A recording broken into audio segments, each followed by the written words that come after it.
আসসালামু আলাইকুম। আমি প্রফেসর মোহাম্মদ রাশিদুল হাসান। আমি আজকে একটি ড্রাগের বা ওষুধের সাইড ইফেক্ট সংক্রান্ত একটা চর্মরোগ নিয়ে আলোচনা করব।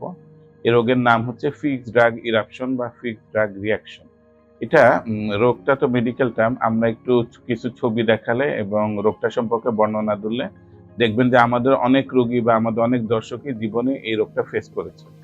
এ রোগ হচ্ছে ওষুধজনিত একটা সাইড ইফেক্ট। বিভিন্ন ধরনের ড্রাগের বিভিন্ন ধরনের সাইড ইফেক্ট হতে পারে। আবার এই ড্রাগ ছাড়া মানব সভ্যতা অচল। এজন্য ওষুধের এমনভাবে ব্যবহার করতে হবে এবং ওষুধের অ্যালার্জি সম্পর্কে শুধুমাত্র ডাক্তার না, রোগীকেও সম্যক অবহিত থাকতে হবে। ফিক্সড ড্রাগ রিঅ্যাকশন হচ্ছে এমন একটি রোগ যেটা সাধারণত বিভিন্ন ধরনের গোল, গোল চাকা, চাকা হয় এবং গোল, গোল চাকা, চাকা সাধারণত দেখা যায় হাতে, পায়ে, বুকে, পিঠে বিভিন্ন জায়গায় হতে পারে। এবং এই গোল, গোল চাকা, চাকা সাধারণত কোথায় পাওয়া যায়? দেখা যায় যে সাধারণত মিউকাস মেমব্রেন মানে ঠোঁটে হতে পারে, হার্ট প্যালেট বা টাং, জিহ্বাতে বা মুখের ভিতরে মুখগহ্বরে হতে পারে। একই সঙ্গে প্রাইভেট পার্ট বা জেনিটেলিয়াতে হতে পারে এবং এছাড়া যেটা আগে বললাম হাত, পা, মুখে হতে পারে। এটা সাধারণত সার্কুলার বা রাউন্ড লেশন হতে পারে এবং দেখা যায় যে এটার শুরুতে সাধারণত দেখা যায় যে লাল রং, অনেক সময় কালো রং, অনেক সময় ভায়োলেসিয়াস রং হতে পারে। এবং অনেক ক্ষেত্রে দেখা যায় এটা এরকম শুধুমাত্র কালো রং হতে পারে, কারো ক্ষেত্রে এটা পানি ফোস্কা বা এরকম বড়, বড় ফোস্কা নিয়ে উঠতে পারে। সবগুলাই কিন্তু ওষুধের রিঅ্যাকশন হতে পারে। তো এটা কিন্তু বিশেষজ্ঞ ডাক্তার ছাড়া ডায়াগনোসিস করা খুব কঠিন এবং ডায়াগনোসিস করার পরে কিন্তু চিকিৎসাটা অনেক ক্ষেত্রেই বেশ সহজসাধ্য এবং আশানুরূপ চিকিৎসা হয়। তো এই ফিক্সড ড্রাগ রিঅ্যাকশনের ক্ষেত্রেও সাধারণত দেখা যায় ছোট বাচ্চাদের থেকে অ্যাডাল্ট পেশেন্টদের বেশি হয়ে থাকে এবং এটা কিন্তু একই ওষুধ যেই ব্যক্তির ক্ষেত্রে যেই ব্যক্তির ওষুধে অ্যালার্জি সেটা তার ক্ষেত্রে রিঅ্যাকশন হতে পারে। যেমন আমরা এখন কিছু ওষুধের নাম বলবো সচরাচর যেসব রোগে যেসব ওষুধ এখানে ফিক্সড ড্রাগ রিঅ্যাকশন হয়। যেমন অ্যান্টিবায়োটিকের মধ্যে আমরা পেনিসিলিন গ্রুপ বলতে পারি, টেট্রাসাইক্লিন গ্রুপ বলতে পারি, সালফার গ্রুপ বলতে পারি, এমনকি কুইনোলোন গ্রুপ বলতে পারি। এবং ড্রাগ এছাড়া দেখা যায় যে পেইন কিলারের মধ্যে NSAID গ্রুপ যেমন আইবোপ্রোফেন, তারপর আইবোপ্রোফেন, ইটোডিকক্সিব, তারপর দেখা যাচ্ছে ন্যাপ্রোক্সেন, বিভিন্ন টাইপের ড্রাগ হতে পারে।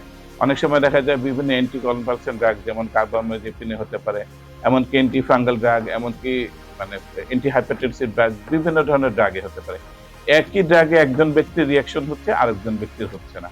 আবার একই ২ টা ড্রাগে এক ব্যক্তির রিঅ্যাকশন হচ্ছে, আবার ওই ২ টা ড্রাগে অন্য ব্যক্তির রিঅ্যাকশন হচ্ছে না। এজন্য মানে কালপ্রিট বা মানে সমস্যা কিন্তু ড্রাগের না, সমস্যা ওই ব্যক্তির অ্যালার্জির। এজন্য যেই ব্যক্তির বা যেই ব্যক্তির যে ওষুধে রিঅ্যাকশন হয় উনাকে সে জানতে হবে। যেমন একজন ব্যক্তি এসে আমাকে একজন আমার রোগী উনি এসে আমি প্রেসক্রিপশন করার আগে বলতেছে, "স্যার আমাকে কোনো সালফার ড্রাগ দিবেন না। আমার সালফার ড্রাগে অ্যালার্জি আছে।" তো এরকমভাবে জানতে পারলে এটা ওই ব্যক্তির জন্য সুবিধা, সংশ্লিষ্ট ডাক্তারের জন্য সুবিধা।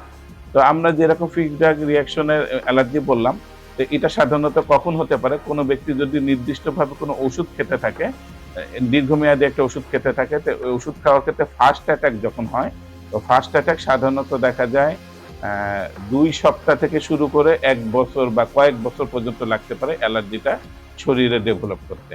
যখন একবার ফার্স্ট অ্যাটাক হয়ে যাবে তারপর সেকেন্ড টাইম যদি ওই ব্যক্তি ওই ওষুধ খেয়ে থাকে তখন দেখা যায় ৩০ সেকেন্ড থেকে শুরু করে কয়েক ঘন্টার মধ্যে অ্যালার্জিক রিঅ্যাকশন হয় এবং এই অ্যালার্জিক রিঅ্যাকশন বা এই ড্রাগ রিঅ্যাকশনটা কিরকম হয়?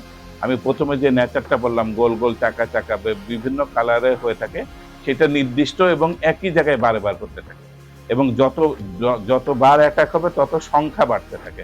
দেখা যায় এক ব্যক্তির পিঠে ২ টা জায়গায় হয়েছে, পরবর্তীতে ওই ড্রাগ খেলে পিঠে ৩ টা জায়গায় হবে। আস্তে, আস্তে বাড়তে থাকবে এবং একটা পর্যায়ে যেয়ে কিন্তু অনেক সারা বডিতে জেনারেলাইজড ড্রাগ রিঅ্যাকশন যখন হয়, তখন কিন্তু ওই ব্যক্তি মৃত্যুর মুখে পর্যন্ত চলে যেতে পারে। এজন্য ড্রাগ অ্যালার্জি সবাইকে সর্ট আউট বা আলাদা করে ফেলতে হবে এবং এই ড্রাগ থেকে সবাইকে গ্রহণ করার ক্ষেত্রে সতর্ক থাকতে হবে। ২ নম্বর কথা হচ্ছে যে এই ফিক্সড ড্রাগ রিঅ্যাকশনের ট্রিটমেন্টটা কি? ১ম এবং প্রধানতম ট্রিটমেন্ট হচ্ছে এটা আমরা এই ড্রাগটা অমিট করতে হবে। মানে এই ড্রাগ আর কখনোই গ্রহণ করা যাবে না। এই ড্রাগের অল্টারনেটিভ গ্রুপ গ্রহণ করতে হবে। ২ নম্বর আমরা অনেক ক্ষেত্রে টপিক্যাল বা লাগানোর ক্ষেত্রে স্টেরয়েড জাতীয় ওষুধ বা লাগানোর ক্ষেত্রে অ্যান্টিবায়োটিক জাতীয় ওষুধ দিতে পারি এবং অনেক সময় আমরা খাওয়ার ক্ষেত্রে ওরাল স্টেরয়েডও প্রয়োজন হতে পারে। আর আমরা এই রোগের ডায়াগনোসিস করার ক্ষেত্রে ক্লিনিক্যাল আই বা ডাক্তারের চোখটাই সবথেকে গুরুত্বপূর্ণ ব্যাপার এবং অভিজ্ঞতা এবং একই সঙ্গে আমরা অনেক সময় ওরাল চ্যালেঞ্জ টেস্ট করে থাকি, প্যাচ টেস্ট করে থাকি এবং সবশেষে গোল্ড স্ট্যান্ডার্ড হিস্টোপ্যাথোলজির মাধ্যমে আমরা এই রোগটা ধরতে পারি। ধন্যবাদ সবাইকে, কাছে থাকার জন্য।